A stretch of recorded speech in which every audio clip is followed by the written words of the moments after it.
So Shane, if you want to kick us off, feel free. Carl, what's the wash up after that one? It was a pretty energy sapping sort of game, I guess, with the heat. How did you sort of address the result with the players afterwards? Well, disappointed because we've obviously lost the game. So the conditions were the same for both teams. It took a lot of energy out of the boys. I think you see that in when the referee stopped the game a couple of times in each half, which I think was important because it's their safety, which is the most important thing. And trying to get a rhythm and a momentum in the game sometimes is not helped by having the breaks, but you need to do that. It just allows coaches to change what they're maybe not getting quite right at that time. So no excuse, same for both teams. Obviously disappointed. The first goal was always going to be important. I said this last week again. We didn't get it, so all credit to them. Did you think you were about to equalise when Petratos sort of waltzed through the box there for a bit? He nearly scored. Well, he should have scored. He should have scored, and you do all the work and you make all the hard bits, the phases, the fundamentals of the game for opportunities like that, and it's probably an easier chance than what they had. But you don't score. Keeper makes a really, really good save, but he hit the target. That was one chance we had. I think we turned down too many opportunities, especially in the first half, to shoot, looking for the perfect goal. And if you're waiting for the perfect goal, they don't come along. It's ricochets, it's rebounds, it's touches. My defender touched the ball on the cross leading up to the first goal. If he doesn't touch it, we get the ball. Having said that, we shouldn't stop when the ball, whether it's out of play or not. If it's out, then we still shouldn't stop. And so there's so many little things at the moment that are not going our way. We haven't got right, and we have to own it. But as you said, it's a combination of things.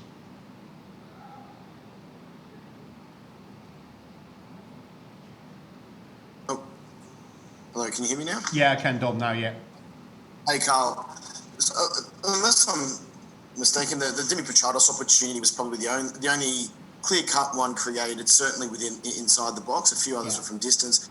Why do you think the forward line, with the experience that they have, the quality that they possess, are not creating opportunities? Do you know what, Dom? It's a really, really good question, and it's something that we've just spoken about in there. The answer is I'm not sure, and I'll look back at the game, and to get from A to B, we were very, very good today. We managed to play through them, cut through them, overload in midfield, get into wide areas, and then it was the final action. And I know, teams, coaches talk about the final actions, but you're right, it was a clear-cut chance that we had, and it was probably only one of maybe two. But I think we're looking for the perfect goal. I think we're looking for the perfect cross, and we need to be better than that. As soon as the wing-back, full-back gets into an area, he needs to deliver the ball. But what we can't have is one player or just two players in the box. So I think it's a number of things, would be my assessment at the moment. But we don't get enough clear-cut chances. We have a lot of shots from outside the box. I think Terry Antonis had 2 or 3 chances from outside the box. If we score from outside the box, then people say he's a very good long-range shooter.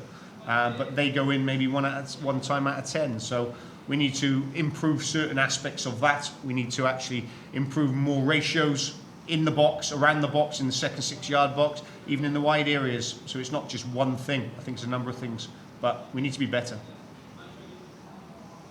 Carl, there seems to be a little bit of a pattern of a lot of the chances that are occurring aren't often ones that are they look like they've come off the training ground, so to speak. What are you going to do to change this, particularly with going forward in the attack?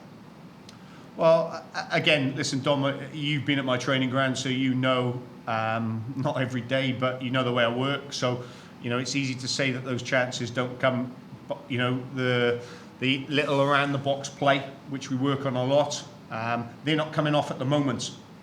Whether it's due to Central Coast today blocking these pockets, MacArthur last week putting 8 men behind the ball and blocking them pockets, yes, the team's going to do that. So we need to revisit it. I need to revisit it. I need to look at different ways of doing it. Whether it's we overload one side for a 2v1, whether we play higher, our fullbacks play higher up, and we did that in the last 30 minutes. So why do I think it's not coming off at the moment? We train very hard, and if you watched us in our training practices with our finishing, then I know every coach will say they're as good as anyone.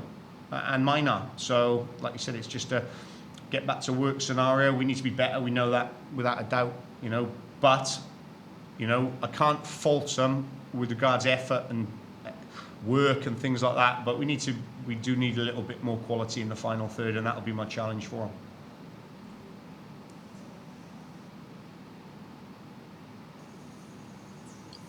Hey Carl, I was just wondering if you had any, I guess, in terms of like what you think. It can't be pinpointed. Sorry, it can't be pinpointed to like one particular statement, obviously. But what you reckon the tactical identity or the philosophy of your team is that you're trying to create? Hi, Jack. You got something on you? Sorry. You sure? That's right. Bear with me. What do I Sorry? think? Yeah, it's okay. Can you hear me, Jack? Yes. Yeah. Sorry. What do I think? I want to play with the ball. I've told you that from day one, and we will play with the ball, and we do play with the ball. But our tactical identity or philosophy or methodology, which are the words that get thrown out here all the time, I think they're dependent on whether you win or not as well. Because if you win, people don't ask you these questions. If you don't win, then people do. You know, if you win 3-2, everyone says that you're entertaining, you can score goals, but your back end of the team isn't very good. You know, and you got to decide what type of team you want to be, whether it's a counter-attacking team, a low-block team, a mid-block team, a possession-orientated team. You know, we want to have the ball. I want to have the ball. I challenge my team every day to have the ball. What we do need to do is we can't have 60-70% of the ball most weeks and then have no actions, as Dom said there. We need to be better than that. So, because I said I might as well have 30% of the ball and play direct with two big forwards up top. But if you don't get results with that, people will say that you don't have enough possession. So what you have to do is put it together and piece it together, and that's what we've got to work through next week especially. But moving forward, you know, there won't be too many changes. I want the ball. You know, I think our win this season against Wellington, I think it was 50-50. So sometimes possession doesn't matter whether you win or not, does it? It's the end result. So it's something we need to work on, especially the final third area. Good question. And just in one of those, thanks. And just in one of those like training ground attacking movements, I guess. One thing that was present was Hamed was dropping deep, kind of like as a 10 with the two wingers becoming like a front two. So if you, I guess, like Hamed's progressive passing is really good. So is that the main reason behind? Yeah, listen, it's a good observation there. You know, not intentionally. Toma likes to feel and get involved in the play. And if you said you have 600-700 passes a game, and as a centre forward you're having 20 touches, you're probably going to get frustrated. Well, what you need to do then is your wider players need to evolve inside and roll inside and be that second forward or third forward. Our starting positions were fine. When Toma dropped, I didn't think we had enough movement from the outside players in. Kajiro got in once or twice and obviously didn't shoot when he should have, or we just huffed and puffed. But like I said, when some player, if I move here, then you move there. It's simple. It's pass and move. Yes, it's attacking patterns, it's defensive patterns, it's all of these things that you need to do on the training ground. But the boys work hard on the training ground. Thanks, Carl. Thanks, Jack. Any further questions? All good? Beautiful. Thank you, guys. All right. Thank you. Thanks, Carl. Thank you.